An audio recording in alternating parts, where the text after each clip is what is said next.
अबू बकर सिद्दीक के जमाने में जो वाकया सुनाने जा रहा हूं, जरा इसका मंजर देखिए। हजरत अबू बकर सिद्दीक के जमाने में कहत पड़ गया। अब बंगाल में मैं बोल रहा हूं, अब कहत को हम क्या बताएं? कहत समझते हैं ना? नहीं समझते। सूखा पड़ गया, बारिश न होने की वजह से सूखा पड़ गया और अनाज गल्ला सब कुछ नहीं है, लोग भूखे मर रहे हैं।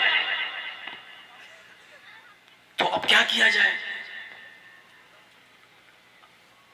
तो मुल्क शाम से, सीरिया जिसको आज बोला जाता है सीरिया, उसका पुराना नाम शाम, शाम से 1000 ऊंट पर लदा हुआ अनाज आया। हजरत उस्मान गनी रजी अल्लाह तआला अन्हु का ये तिजारती बिजनेस था, तिजारत थी, बिजनेस था। वो इसी अनाज का, गल्ले का खरीदो फरोख्त का बिजनेस करते थे। तो शाम से 1000 ऊंट गल्ले से लदे हुए उनके पास आए। सुबह पहुंचा ना, शाम को पहुंचा और थोड़ी देर में मदीने के लोगों को इतला हो गई। जो मदीने में जो बिजनेसमैन थे, जो तिजारत कर रहे थे, जो बिजनेसमैन थे, उनको पता चला कि उस्मान गनी के पास 1000 ऊंट माल आया है, गल्ला अनाज, तो चलो इनसे खरीदा जाए और मदीने में बेचा जाए। ऐसे मौके पर लोग नाजायज फायदा उठाते हैं, है ही नहीं माल। अब 100 का माल जो आम दिनों में 100 में मिलता था, आज 200 में बिक रहा है, हमें लेना पड़ रहा है। लॉकडाउन में क्या हुआ? मजबूरी थी। जब बिल्कुल मुर्गी तक, हमारे यूपी में तो भैंस, बकरी, मुर्गी सब, एक आदमी बेचारा कहीं पता चल गया, उसको कहीं कर लिया भैंस, तो बेचारा 1 किलो गोश्त लेके आ रहा था। अपने ही लोगों में से किसी ने मुखबिरी कर दी, उससे कहा जरा अपने एक्टिवा की डिग्गी खोल। उसने खोला तो उसमें 1 किलो गोश्त मिल गया। तो ऐसे मौके पर पुलिस वालों ने खूब कमाया। चल अंदर चल। उसने सोचा कि अगर FIR होके अंदर चले गए तो बेल विल कराने में और कोर्ट तक जाने में 50-60 हजार रुपए लगे, तय होता है। उसको छोड़ा तो जानते हो 20,000 रुपए से 1 रुपया कम नहीं लिया पुलिस वालों ने, तब जाकर उसको छोड़ा है। ये हमारी आंखों देखी बात है। 1 किलो गोश्त की कीमत कितनी पड़ गई? 20,000। ऐसे है। और हमेशा जासूस दूसरे नहीं होते, अपने ही होते हैं। हमें अपने घर पे दाल से फिक्र नहीं हो रही है कि चलो दाल रोटी चल रही है, हमें तकलीफ इस बात की हो रही है कि तुम्हारे घर में गोश्त क्यों पक रहा है। हमें अपनी परेशानी से परेशानी नहीं है, हमें आपके अच्छा खाने और पीने से परेशानी है कि आप अच्छा क्यों खा रहे हैं। ये हमारी सबसे बड़ी मुसीबत बन चुकी है आज। तो हजरत उस्मान गनी के पास कुछ बिजनेसमैन, ताजिर लोग आए और कहा कि अमीरुल मोमिनीन, तो उस्मान से कहा, उस्मान गनी जी, सुना है आपके पास माल आया है। जी बोलिए। हम उसको खरीदना चाहते हैं, आप बेचेंगे? हजरत उस्मान गनी ने कहा हाँ बेच दूंगा, अगर हमको अच्छा मुनाफा मिलेगा तो, अच्छी प्रॉफिट दोगे तो हम बेच देंगे। कहा ठीक है, हम अच्छी प्रॉफिट देंगे। कहा बोलो क्या? कहा आपने जो माल मुल्क शाम से 10 रुपए में खरीदा है 10 दिरहम में, हम उसके 12 दिरहम देंगे। आपने जो माल खरीदा है, मान लीजिए 10 का खरीदा तो हम 12 में हम खरीद लेंगे। हजरत उस्मान ने फरमाया नहीं, मुझे इससे भी ज्यादा प्रॉफिट मिल रही है, मुझे इससे भी ज्यादा नफा मिल रहा है। उन बिजनेसमैन लोगों ने, उस ताजिर लोगों ने कहा अच्छा ऐसा करवाए उस्मान, हम आपके 10 दिरहम का माल 14 दिरहम में, 14 दिरहम में हम लेने के लिए तैयार हैं। 10 का माल आप 14 रुपए में हमको दे दो।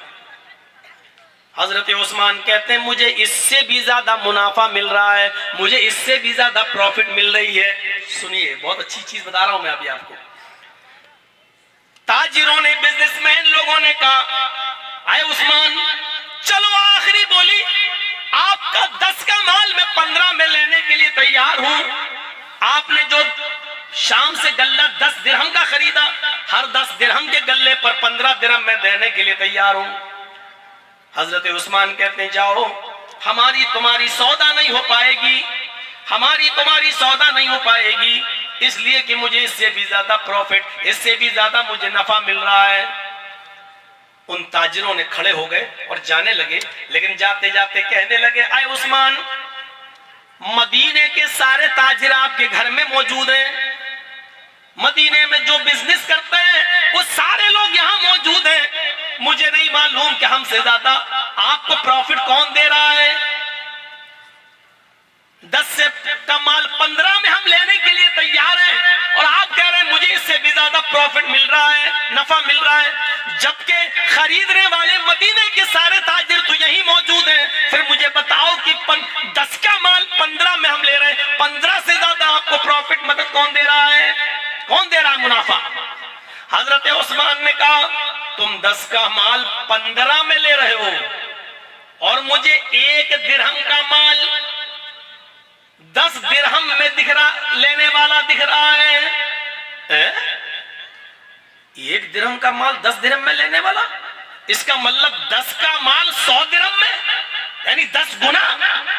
कहां का कौन दे रहा है? हजरत उस्मान ने कहा मेरा रब,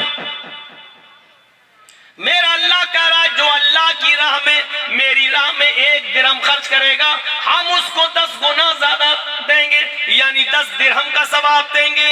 हमने ये 1000 गल्ले से लदे हुए और अनाज से लदे हुए ये ऊंट हम गरीबों और मिस्कीनों में फ्री में तकसीम करेंगे, उनके घरों में चूल्हा जलेगा, उनके घरों में अनाज जाएगा, उनके बच्चे खाएंगे पिएंगे और मेरे एक एक दिरहम पर अल्लाह 10 दिरहम का सवाब हमें देगा, यानी 10 गुना नेकी मुझे मिलेगी। मुझे यहाँ नहीं आखिरत में चाहिए, मुझे यहाँ नहीं आखिरत में चाहिए, मुझे दुनिया में इसका इनाम नहीं, आखिरत में मुझे इनाम चाहिए।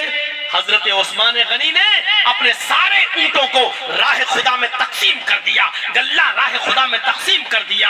1 दिरहम का माल 10 दिरहम के बराबर सवाब। गौर करो, अब देखिए सारे 1000 ऊंट जो माल से लदे हुए थे हजरत उस्मान ने दे दिया और क्या कहा, मुझे इसका इनाम दुनिया में नहीं आखिरत में चाहिए, आखिरत में चाहिए। अब आखिरत में चाहिए का मतलब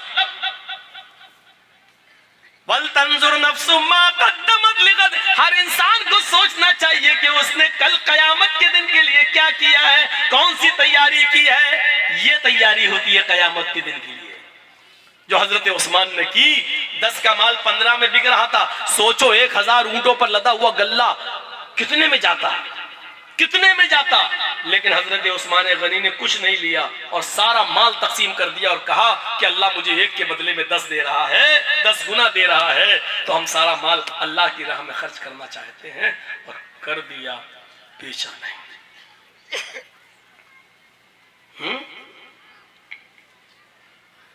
तसव्वुर कर रहे हैं आप, अंदाजा लगा सकते हैं।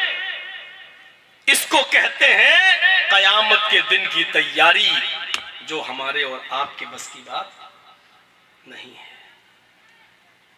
हम ज्यादा से ज्यादा 1000 ऊंट होंगे तो 1 ऊंट का भी माल तकसीम नहीं करेंगे। उसमें से भी कोई फकीर गरीब आ जाए तो 1-8 किलो धान निकाल के दे देंगे, ले भाई तो अपने घर में। 1000 ऊंटों में से 1 भी ऊंट हम खर्च करने के लिए तैयार नहीं होंगे और उम्मीद लगाए बैठे हैं कि हम मरेंगे और सीधे जन्नत में मिल जाएंगे। इधर मरे और उधर उधर जन्नती। सूद खाने वाले भी जन्नत की उम्मीद लगाए बैठे हैं। सूद है अर्रिबा इस्नानि व सबऊन खूबन ऐसरुहा अन यनकिह अर्रजुलु उम्महु। सूद के 72 दरवाजे हैं, सूद ब्याज उसके 72 दरवाजे हैं। अल्लाह के नबी ने फरमाया उसके 72 गेट हैं। ऐसरुहा अन यनकिह अर्रजुलु उम्महु, सबसे हल्का दर्जा, सबसे हल्का दरवाजा सूद का यह है कि एक आदमी अपनी सगी मां के साथ जिना करता है।